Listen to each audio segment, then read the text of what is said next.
दर्शकों नमस्कार। एक ऐतिहासिक महल की कहानियां आज हम आपके सामने हैं। देश के लाखों ईपीएस 95 पेंशन धारकों की न्याय यात्रा एक ऐसी जगह पर है जहां भविष्य के लिए एक सामूहिक सदस्य की यात्रा होती है।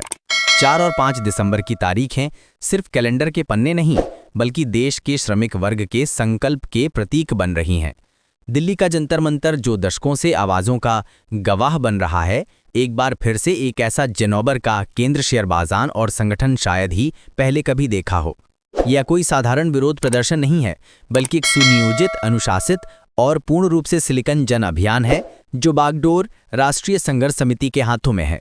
इस आंदोलन की एक खामी और अप्राकृतिक बात यह है कि इसमें देश के अलग अलग बातों से लेकर राज्यों तक में सीधे तौर पर शामिल होने की पूर्ण संभावना है।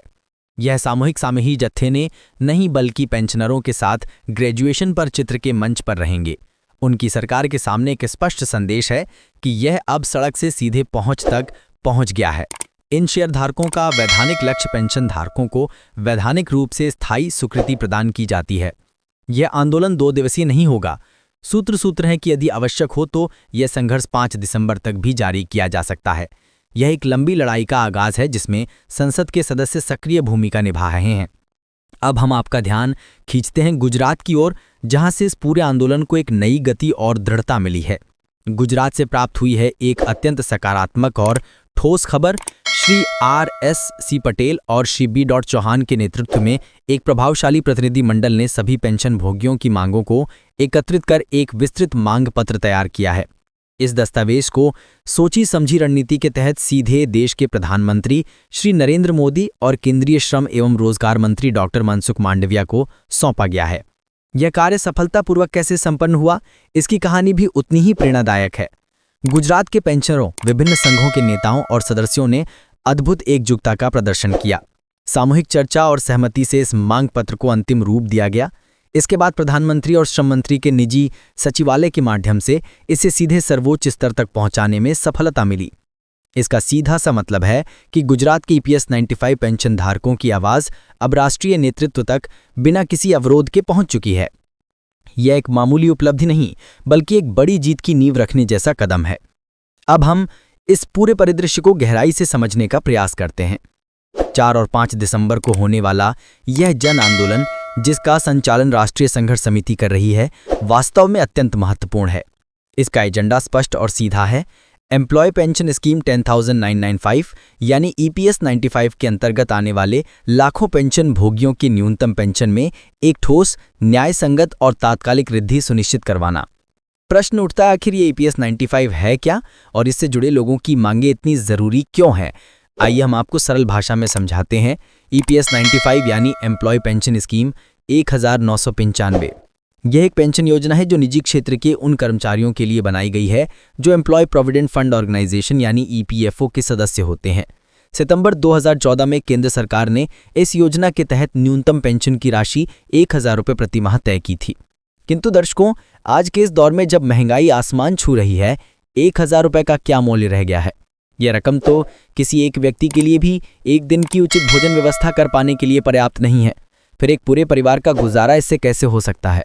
यही वो मूल कारण है जिसके चलते पेंशन भोगी लंबे समय से इस न्यूनतम पेंशन को बढ़ाकर कम से कम 7,500 रुपये प्रति माह किए जाने की मांग कर रहे हैं। यह उनकी जायज़ मांग है, एक अधिकार है, कोई भीख नहीं। अब इसके तकनीकी पहलू को भी समझ लेते हैं ताकि पूरी तस्वीर स्पष्ट हो जाए। जब कोई कर्मचारी ईपीएफओ का सदस्य बनता है तो उसके मूल वेतन का 12% हिस्सा प्रोविडेंट फंड में जमा होता है। इसी के साथ उसके नियोक्ता यानी एम्प्लॉयर का भी 12% योगदान उसके फंड में जाता है। लेकिन यहाँ एक महत्वपूर्ण बात यह है कि नियोक्ता के योगदान के 12% में से 8.33% हिस्सा सीधे ईपीएस यानी एम्प्लॉय पेंशन स्कीम में चला जाता है, जबकि शेष 3.67% हिस्सा कर्मचारी के ईपीएफ खाते में जमा होता है। इसका सीधा सा अर्थ यह है कि एक कर्मचारी की भविष्य की पेंशन उसके अपने और उसके नियोक्ता द्वारा किए गए संयुक्त योगदान पर ही निर्भर करती है। ऐसे में जब पेंशन की राशि मात्र 1,000 रुपये है तो ये पेंशन भोगियों के साथ एक स्पष्ट और खुला अन्याय है। राष्ट्रीय संघर्ष समिति का यह आंदोलन इसी अन्याय के विरुद्ध एक शांतिपूर्ण, संवैधानिक और अत्यंत प्रबल जन आक्रोश है। इस आंदोलन की सबसे बड़ी ताकत है इसका पूर्णतः शांतिपूर्ण और अहिंसक चरित्र। शायद यही वजह है कि इसे देश के तमाम सांसदों का व्यापक समर्थन भी मिल रहा है। यदि आपने पिछले आंदोलनों पर ध्यान दिया होगा तो आप जानते होंगे कि जब भी राष्ट्रीय संघर्ष समिति ने जंतर मंतर पर आवाज बुलंद की है, संसद के अनेक जनप्रतिनिधि वहां उपस्थित रहे हैं।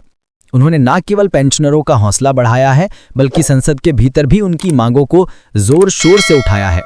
इस बार भी ऐसा होने की पूरी संभावना है। इसके अलावा दिसंबर माह में ही संसद का शीतकालीन सत्र भी शुरू होने वाला है। ऐसे में इस आंदोलन का समय बहुत ही सटीक और रणनीतिक है।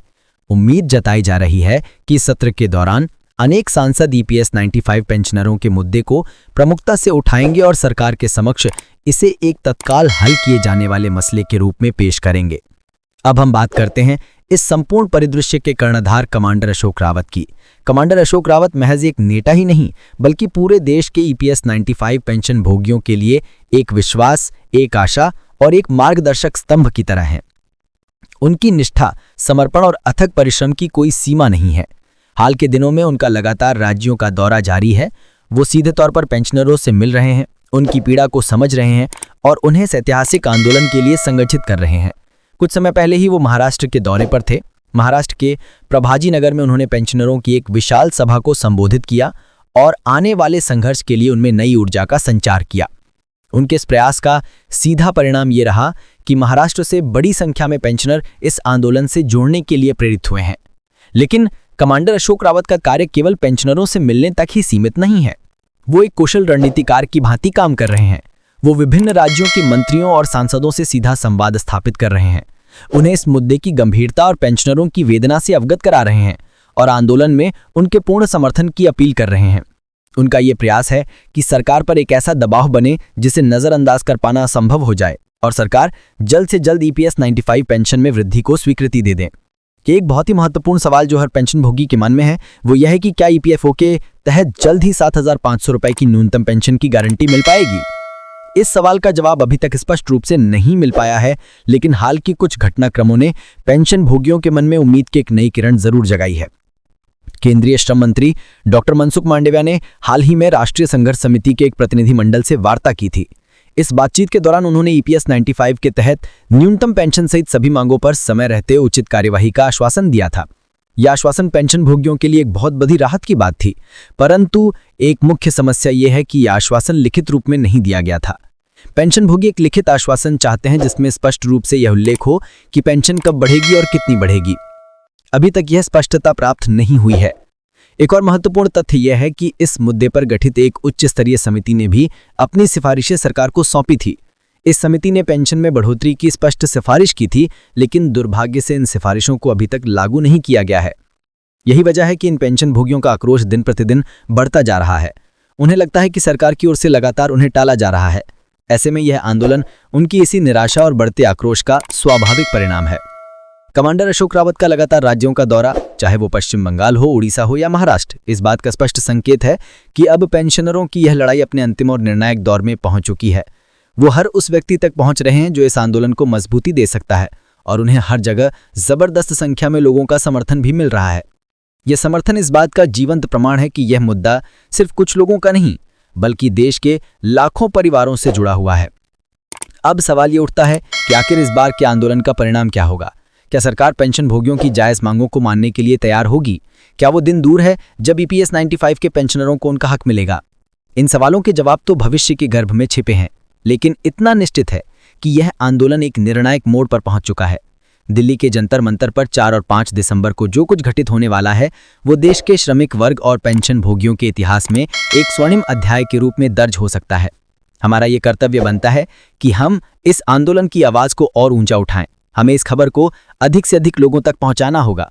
हमें सोशल मीडिया पर इसकी व्यापक चर्चा करनी होगी और अपने आसपास के लोगों को इस मुद्दे की गंभीरता से अवगत कराना होगा, क्योंकि यह सिर्फ पेंशनरों का मुद्दा नहीं, बल्कि हर उस कर्मचारी का मुद्दा है जो आज नौकरी कर रहा है और भविष्य में पेंशन की आशा लगाए बैठा है। यदि आज पेंशन भोगियों को न्याय नहीं मिलेगा तो कल को हमारी भी यही दशा हो सकती है। इसलिए इस संदेश को साझा करें, इस पर चर्चा करें और हमारे चैनल को सब्सक्राइब करना ना भूलें, ताकि ऐसी ही महत्वपूर्ण खबरें आप तक सबसे पहले पहुंच सकें। हम इस मामले पर लगातार नजर बनाए हुए हैं और जैसे ही कोई नई अपडेट मिलेगी हम आप तक पहुंचाएंगे। आपकी टिप्पणियां और सुझाव हमारे लिए अत्यंत महत्वपूर्ण है, इसीलिए कमेंट बॉक्स में अपनी राय अवश्य लिखें। दर्शकों, यह लड़ाई न्याय की लड़ाई है, फार्मासिस्ट की लड़ाई है और हमें पूरा विश्वास है कि अंततः न्याय अवश्य होगा। पेंशन भोगियों की इस आवाज को नहीं दबाया जा सकेगा, क्योंकि जब एकता और संघर्ष की शक्ति सामने आती है तो कोई भी सरकार उसे रद्द नहीं कर सकती। 4 और 5 दिसंबर को दिल्ली के जंतर मंतर पर इतिहास रचा गया और हम सब इसके साक्षी बनने जा रहे हैं। धन्यवाद।